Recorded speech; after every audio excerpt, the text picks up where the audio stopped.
This is On Assignment. People from Lebanon. It's a conservative party. Don't use a term like that.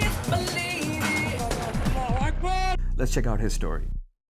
Hello and welcome to On Assignment. I'm Imran Siddiqui. And I'm Alex Villarreal. Coming up, our reporter goes to Syria for the story of two brothers risking their lives to help the rebels. The nominees for U.S. president are set and their campaigns head into their final days. He's been dead for decades, but a Bollywood singer still captures hearts in India and Pakistan. And we'll hear the story of an autistic man who has found a life in the workplace. We'll hear these stories and more as we take you on assignment. As the Syrian uprising rages on, the rebel Free Syrian Army is getting some technical help from young Syrians living outside the country. Rudy Bakhtiar traveled to Syria and talks of two brothers who are helping the rebels in what they call a media war against the Syrian government. She spoke with On Assignment's Philip Alexio. Let's take a look at that. It's a dangerous trek across the Turkish border into Syria. With the Turkish military patrolling one side, Syrian forces and rebel fighters on the other, the risk of being caught up in the conflict is extremely high. But for 29-year-old Syrian Ayman al-Haddad, it's a risk he's willing to take. I have to find any way to go to Syria and to make something for those people, for those who's Bashar al-Assad killed them. So I think that I cannot carry a gun, but I can bring some technology, some new technology, because we are not only in gun machine war, we are also in media war. Well, now, how did you end up finding these guys? Is this something that was arranged, or something that maybe you stumbled upon? This was, as you know, I went into Syria with a team from our Persian News Network, and we were not alone. We were with a team of other journalists who were crossing over into Latakia, a province of Syria, from the Turkish border. And it was basically getting dark when we all met close to the border, and we started our trek across the mountains and into Syria. And that's where I met Ayman, the older brother. Al-Haddad is helping Syrian opposition activists get their stories communicated outside the country. Welcome to Syria. On a recent journey into Syria, Al-Haddad brought satellite phones and computers to the Free Syrian Army so they can transmit pictures and video. Where is he getting these from, and how many is he able to distribute as he channels them through? He brought in BGAN technology, which is a way of connecting to the internet in mountaintops through satellite. So he brought one of those, he brought several cell phones, he brought ways to video, and a couple of computers. So every time he brings in a little bit of technology. But that's exactly what they mean when they say there's a media war. These images that you see when you're inside, that they show you, these are images that you don't see on networks such as CNN, because CNN isn't on the ground they're covering. So, Al-Haddad says, it's up to the Free Syrian Army to tell their own stories. They need good coverage from the media. Till now, the media, it's not covering well. It's covering only few parts from Syria. Al-Haddad's 18-year-old brother Aboud lives and travels with the Free Syrian Army, documenting scenes from the front lines and sending information to his older brother to distribute. One of the biggest targets for Assad's military are reporters, are actually citizen journalists who are basically using their iPhones to monitor what's going on or to show the fighting. The other thing that was important for them to get the stories out is how many kids are being killed. Today, we must document everything in this revolution. Every baby had killed.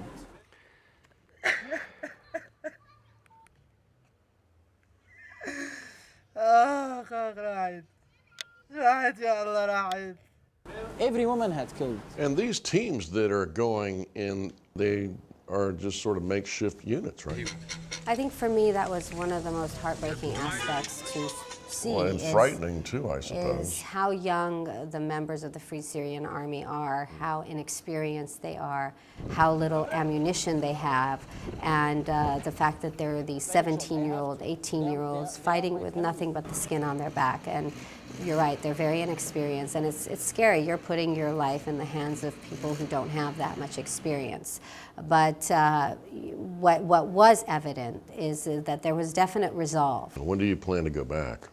As soon as they let me. I mean, I really feel very close to the story. I think it's an important story, and I would like for the world to know the facts. And as soon as Voice of America gives us another chance, we'd like to go back inside. All right, Rudy Bakhtiar, thank you very much. Thank you for having me. Fantastic. On assignment's Philip Alexio with Rudy Bakhtiar, who works for VOA's Persian News Network. We're taking a break now. Still to come, our national reporter talks with us about the last leg of the U.S. presidential race. You're watching On Assignment. Here in the U.S., the two major political parties have wrapped up their national conventions. Now it's all eyes on the campaign trail as Democratic President Barack Obama and his Republican challenger Mitt Romney make their final push for votes. VOA's national correspondent Jim Malone has been covering all things related to the November 6th election, and he's here with us now to talk about the final stretch. Jim, you were at both conventions. Right. What kind of effect have we seen out of these? A little surprising in that the Republicans are united in their effort to defeat Barack Obama. We knew that going in, but I actually found the energy at the Democratic convention quite surprising and probably some good news for President Obama. Democrats have been somewhat dispirited for a while now because they've been a little disappointed in what the president has been able to do. But the meeting in Charlotte was able to rally the party faithful, I think, behind President Obama. Thanks not so much to his speech, by the way, but to Bill Clinton and his wife, Michelle Obama. So now they're headed for, the final several weeks of the campaign. Can you give us sort of an outline of what we're going to see in the coming weeks? Well, look, coming out of the conventions, Mitt Romney did not seem to get much of a bounce in the polls. They were hoping for better news than that. The president seemed to do a little bit better on that score, so we'll say he's slightly ahead. The next major events are 3 presidential debates coming up in October, 1 vice presidential debate.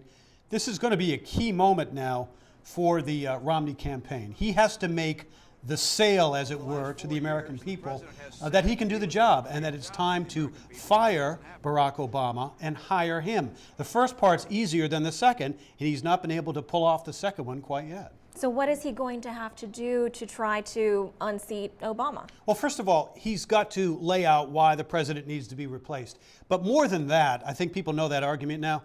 They really want to hear from Mitt Romney what policies he would put into place and what kind of leader he would be. When you're choosing a president, it's a very personal vote, the most personal vote of any electoral challenge in the United States. You've got to make the sale that you are a person who could occupy the Oval Office. Now, in talking to voters, what have you determined to be the most critical issues of this election? Certainly, it's the economy that's key. That's where Mr. Romney may still have an edge. But they also want to see other versions of presidential leadership. And that's where the president and his likability is coming in as a major factor. That should help him at the end. All right. Well, thank you so much, Jim Malone. We really appreciate it. VOA's national correspondent, Jim Malone. We're going to take another break now. Coming up, he was a Bollywood singer who died decades ago, but he is still much loved in India and Pakistan. We'll have his story. You're watching On Assignment. It's been more than 30 years since the unexpected death of Bollywood singer and music legend Mohammed Rafi. He was known for his ability to sing songs of many moods and styles in a career that spanned decades. Longtime VOA broadcaster Subhash Vora interviewed the shy singer for the BBC in 1977, who is still very popular in India and Pakistan. Subhash and his colleagues Razi Rizvi and Rashmi Shukla have produced a tribute program based on that interview. We talked about that. Let's take a look. Mohammad Rafi साहब अक़ीदत के इस यादगार programme में रफ़ी साहब की अपनी पसंद के सुहानी रात ढल चुकी ना जाने तुम कब आओगे. When I think about Rafi, I think about this man with a beautiful golden voice, and my childhood days spent listening to this beautiful voice.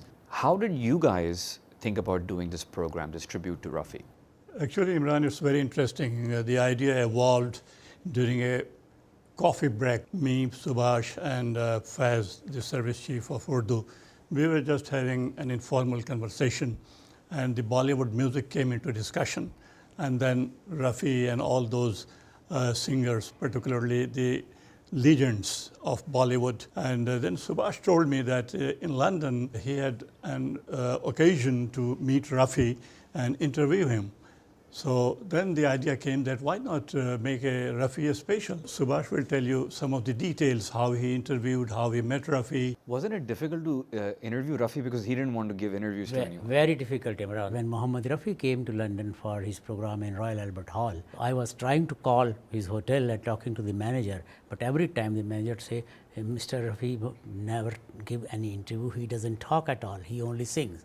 So after 5-6 attempts, I convinced him to meet Mohammed Rafi at least. So I went to that hotel and with a tape recorder with me. And when I entered the room, Mohammed Rafi bowed before me like a thorough, gentle saint. Yeah, and I was so impressed that such a great singer and down to earth. Anyway, we started talking, and he says, "Why you want to know about me? I only sing. People know my songs." Anyway, after a few minutes, he agreed to talk a little bit. I was successful in recording about 12-13 minutes of interview with him, which is probably the only full interview Mohammed Rafi has ever given. And then I talked with my former Hindi colleague Rashmi Shukla. We used to do a lot of programs together. I said, this is the idea, and her Urdu is also very good pronunciation and all. So, and with Mr. Razi, we three planned this program. Mohammad Rafi साहब के साथ फुर्सत से बातचीत करने का नायाब मौका मिला था आपको सुभाष, करीब 30 साल पहले, है ना? जी रश्मि, आप बिल्कुल सही कह रही हैं। सिर्फ उनसे मिलने का मौका ही नहीं, काफ़ी कश्मकश के बाद उनसे बातचीत भी कर पाया। हम गांव में रहते थे अमृतसर के, तो वहाँ एक फ़कीर आया करता था। I will mention one thing, that in this program we had a very top broadcaster, Amin Sayani of Bollywood, himself a very well-known name and a household name rather in South Asia.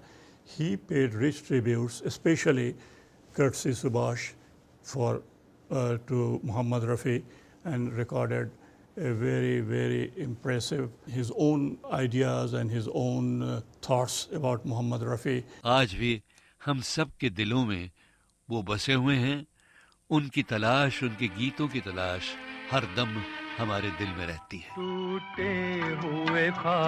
I want to make one more point for our international viewers also, that it is the playback singing which is more popular, rather that's the only way in countries like Pakistan and India or Bangladesh, because the actors do not sing. They have only lip movements. Playback singers are different. So Mohammed Rafi, like we have a song here from Hum Dono, actor Devanand is singing on the screen, but voice is Rafi's.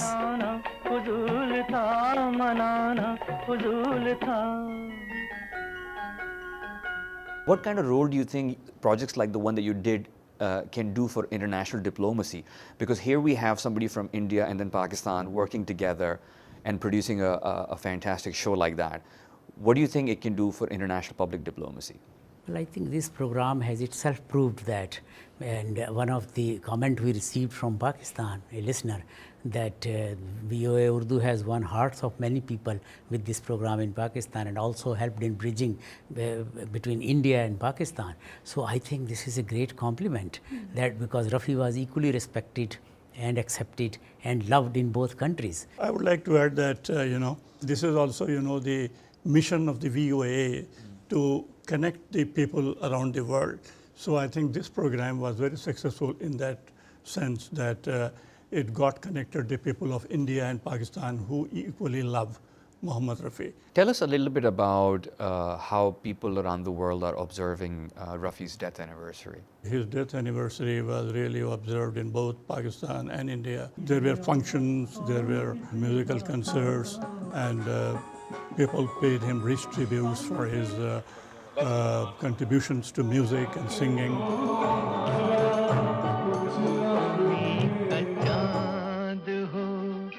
For me, it is like a dream come true, because this whole program was, as I told you, in my mind for the last 30 years. And where and when, how to implement, we couldn't get a proper venue. And this was provided, and I think my dream was fulfilled. Thanks there to VOA Subhash Vora and Razi Rizvi for talking with us, and Alex Rashmi Shukla, who was also part of the tribute. She couldn't join us. But we definitely thank her for her contribution to that. Absolutely. Yes. We thank her. Moving on, some 70 million people in the world have autism, a neurological disorder that affects their ability to interact with others and to care for themselves. But those with milder forms of autism can find ways to integrate into society, and VOA's Faiza El-Masri uncovered one of those success stories. She shared her report with On Assignment's Lisa Vora.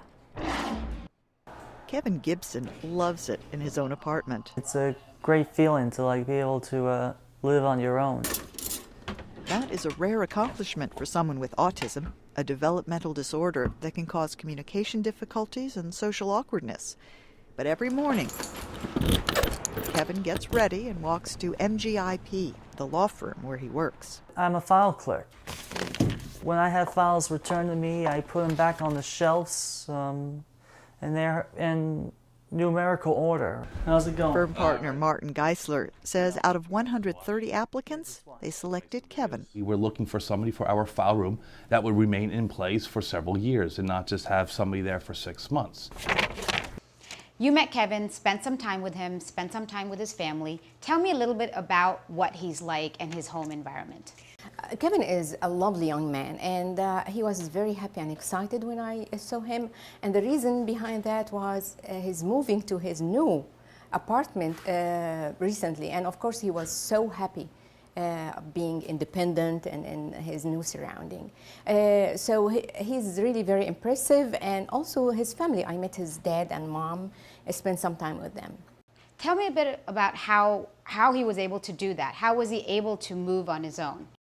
First of all, Kevin has a mild form of autism. He's not severely autistic boy, so he can manage, and also he got, since he was diagnosed with autism when he was 18 months old, he got lots of programs and therapies, like physical and therapy and other kinds of therapies. So he improved a lot because of that. And also he was mainstreamed. He wasn't secluded, he wasn't separated in a different, a separate place. So he was mainstreamed for some time.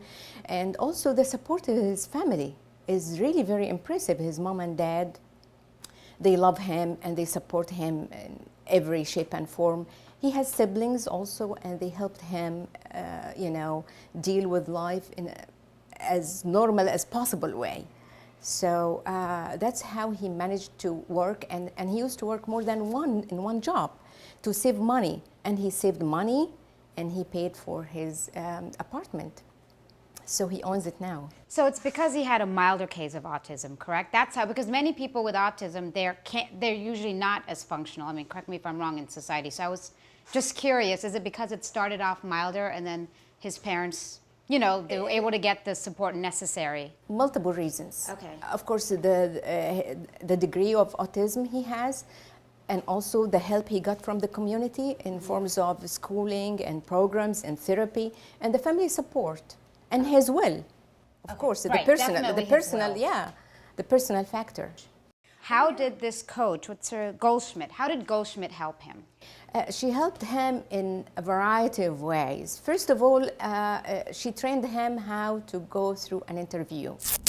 Kevin is excellent with attention to detail and organizational skills. He's very thorough with doing whatever he's asked to do. So if it's looking for a file, he will not stop until he finds that file. If it's organizing the files, he won't stop until he does that. And he's really, he just has an excellent work ethic. He really wants to do a good job and wants to contribute to the success of the law firm. Does she go see him periodically? Now, less and less, but at least once a month, she either go visits him or calls him over the phone, just to make sure that he's doing well. Yeah. Now, you briefly went through this. I'm going to ask again, though. You spoke with Kevin's parents. I was curious how they were able to provide him with the tools necessary to help Kevin develop and be a competent adult.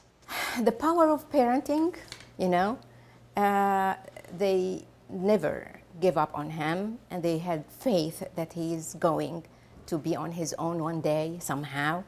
And also the support of the community, all the programs and therapies and schooling.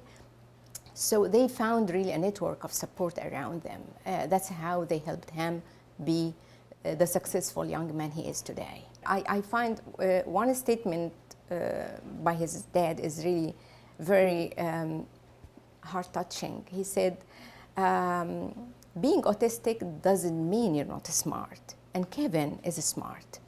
So he saves money, and he plans when he retires, he will open an aeroplane craft hobby shop. Yeah. Thank you so much, Faiza, just for giving us an opportunity to meet Kevin. Oh, thank you very much.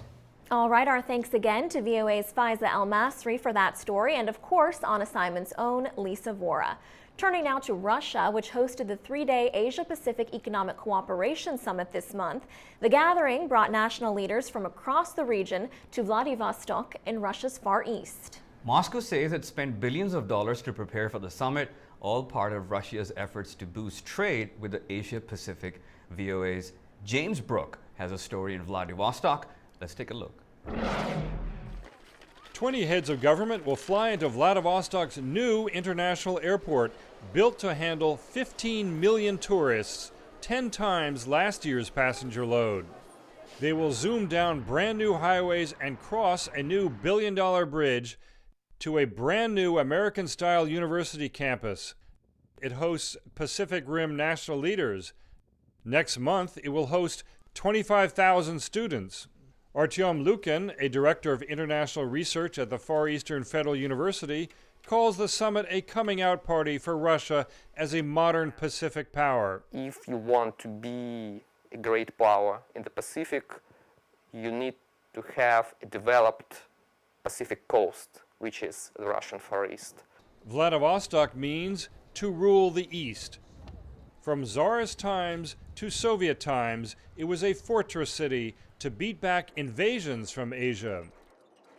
6 forts and 27 coastal batteries guard Russian Island in the Sea of Japan. Russia's goal is to double its trade with Asia-Pacific partners. Economic Development Minister Andrei Belousov talks of the Kremlin's commitment. 2 years ago, this was an empty field. There were no roads. There was not that airport terminal where you arrived. There were not the bridges. There were not the buildings where we are now. 1 million square meters were constructed. Vladivostok's upgrade is so abrupt that a cruise ship had to be floated in to house 500 summit participants. And work is underway on the city's first 2 international chain hotels, both Hyatts. Also under construction is a new opera and ballet theater. Work starts soon on an oil refinery, a liquefied natural gas plant, and a massive gambling zone for Asian tourists. The goal is to make Vladivostok attractive for young people. Professor Lukin says 1/3 of his students usually leave the Russian Far East for jobs elsewhere. They leave for Moscow, St. Petersburg, or Europe, or the United States, and most of them are the smartest students, unfortunately. So we are losing talent. It's kind of brain drain for the Russian Far East. But a new generation in Vladivostok is embracing Russia's turnaround on Asia. From repelling Asian invaders to attracting Asian investors, Vladivostok now takes on a brand new role. James Brooke, VOA News, Vladivostok. And that is our show for this week. Join us again next week when we examine the case of a Christian girl accused of blasphemy in Pakistan. We'll also take a look at a young woman in Cairo who is harnessing the political power of a song. For more on today's program, check out voanews.com where you can see all of our episodes. And we're also on Facebook and YouTube as well. Thank you so much for watching. We'll catch you next week. See you next week.